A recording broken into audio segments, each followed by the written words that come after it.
इस बार आज के अखबार में मुख्यमंत्री जी घोषणा कर दिए कि सफाई कर्मचारी आयोग का हम गठन का आदेश करती हैं। ठीक है, मैं मुख्यमंत्री जी को धन्यवाद करता हूं आपके माध्यम से, लेकिन मुझे दुख है, मुझे पीड़ा है।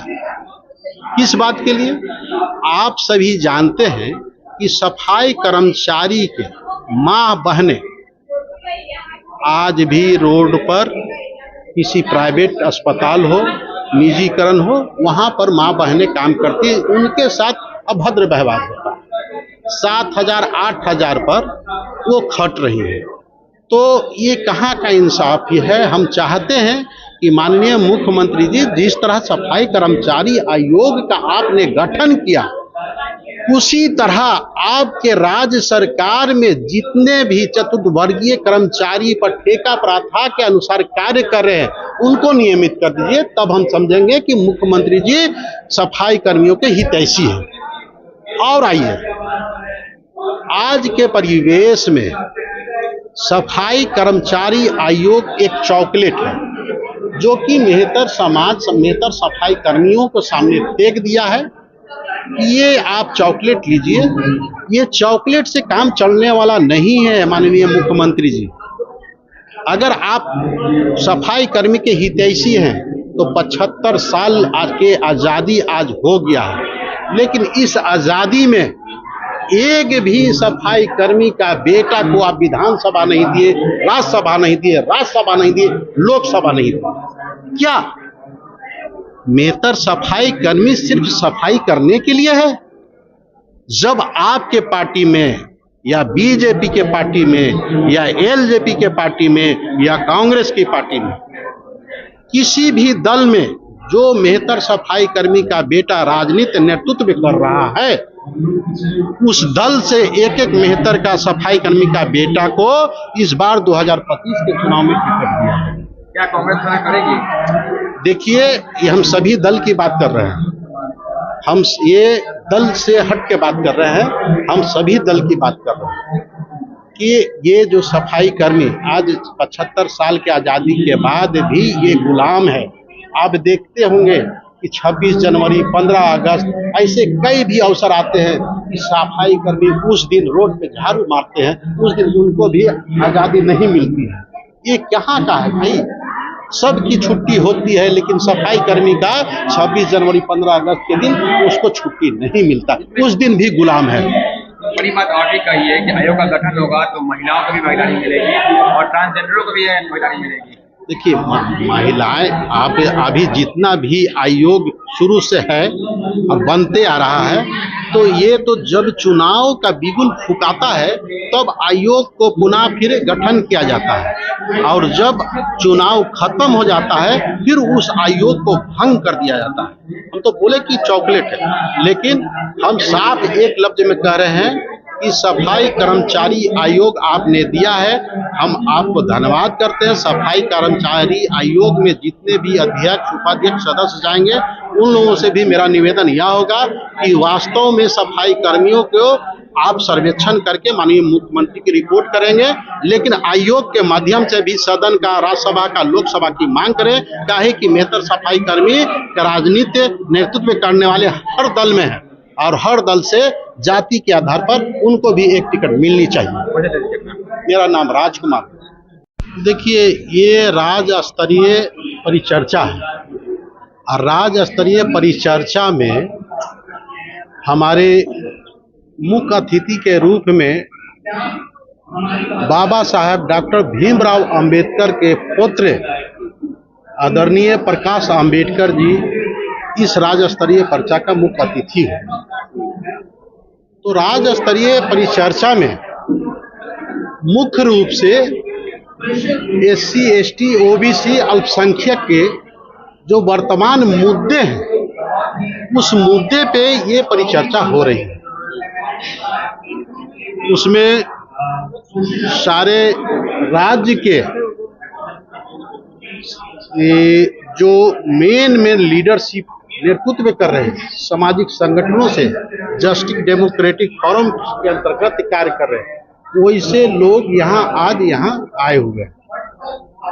और इस चर्चा का विषय यह है कि वर्तमान में SIR जो आया है, ये इससे राष्ट्रहित, देशहित, राज्यहित में इन्हें नागरिकता छीनने की बात हो रही है। तो मैं आदरणीय प्रधानमंत्री नरेंद्र मोदी जी से मैं एक सवाल दागना चाहता हूं, सवाल पूछना चाहता हूं और राज्य के माननीय मुख्यमंत्री जी से कि ये जो नागरिकता SIR की बात हो रही है, पुनः निरीक्षण की बात हो रही है, तो 2024 में इसी वोटर कार्ड से आदरणीय प्रधानमंत्री नरेंद्र मोदी जी प्रधानमंत्री बने।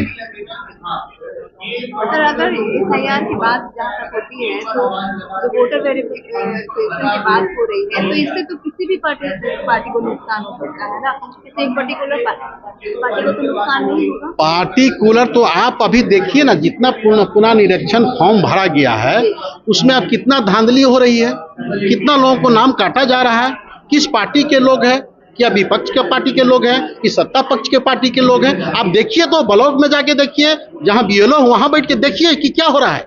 साफ यानी कि 2 करोड़ लोगों को वोटर लिस्ट से वंचित किया जा रहा है। भाई इसी वोटर लिस्ट से आप 2024 में प्रधानमंत्री बने, क्या जरूरत पड़ गया है आज अब तक? आपकी आवश्यकता क्या है, क्या पड़ गया इसको? ये आप सोशल मीडिया, हम आप ही से सवाल पूछना चाहता है, हम आप सोशल मीडिया से ही सवाल पूछना चाहता है, क्या ये सही हो रहा है? तो फिर ऐसा क्यों? इस देश में संविधान के साथ खिलवाड़ क्यों? सर, इतने आंदोलन, इतने झगड़े, इतने रुकावटों के बाद भी जो वोटर वेरिफिकेशन है वो अभी तक चल रहा है। देखिए हमारे देश का युवाओं का शेर, देश के युवाओं का शेर कांग्रेस के एक ऐसा बब्बर शेर उभर के आया है जिनका नाम राहुल गांधी है। हिंदुस्तान में एक ऐसा बब्बर शेर जिन्होंने अपना दादी का अपने कांधे पे ले जाकर के अंतिम संस्कार किया हो, अपने पिताजी का अंतिम संस्कार किया हो, वैसे शेर को कोई हिला नहीं सकता है, कोई उसको डोला नहीं सकता है, जिसका नाम राहुल गांधी है। राहुल गांधी जी रोड से लेके सड़क, सड़क से लेके सदन तक उन्होंने बराबर आवाजें उठाई और उठा रहे हैं, और वो डरने वाले नहीं है। उन्होंने कह रखा है कि हमारे कांग्रेस के एक एक कार्यकर्ता बब्बर शेर है, और जब तक सुप्रीम कोर्ट का भी आया, उन्होंने भी कहा कि नहीं ये गलत है। तो आप कहां से इसको राइट साबित करते हैं? सबसे ज्यादा साइड इफेक्ट है वो किन लोगों पर पड़ रहा है? सबसे ज्यादा दलित पर पड़ रहा है, अल्पसंख्यक पर पड़ रहा है, SC ST OBC पर पड़ रहा है। इसका ज्यादा नुकसान यही टारगेट है। लेकिन जनसंख्या भी तो इनकी ज्यादा है। जनसंख्या यही तो है। अब इस देश में राज करने वाले, जिसका जनसंख्या कम है, 3% वाले राज कर रहे हैं, और जो बहुसंख्यक लोग हैं वो रोड पे मर रहे हैं, रोजगार के लिए मर रहे हैं, आवास के लिए मर रहे हैं, रोटी के लिए मर रहे हैं। आज हम आप लोग से पूछना चाहते हैं, आप सोशल मीडिया से हैं, इस देश के आजादी दिलाने वाले व्यक्ति में हिंदू, मुस्लिम, सिख, ईसाई सब थे। जिस समय ये देश विकसित नहीं था, तो इस देश को विकसित करने वाले कांग्रेस के पंडित जवाहरलाल नेहरू, इंदिरा गांधी, सरदार पटेल, ऐसे कई लोग हस्तियां हैं जो कि इस देश के लिए आहुति दिया और इस देश को विकसित देश बनाया, वो है कांग्रेस। जी, मेरा नाम राजकुमार हुआ और स्टेट जनरल सेक्रेटरी वैसे कांग्रेस के हैं, लेकिन आज ये जस्टिस डेमोक्रेटिक के बैनर तले हम आए हुए हैं।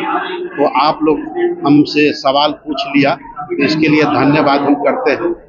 सोशल मीडिया के माध्यम से बताने की है कि आयोग एक गठन किया है जो कि साफ सफाई जो करते हैं उनके लिए। देखिए, सफाई कर्मचारी आयोग के मुद्दे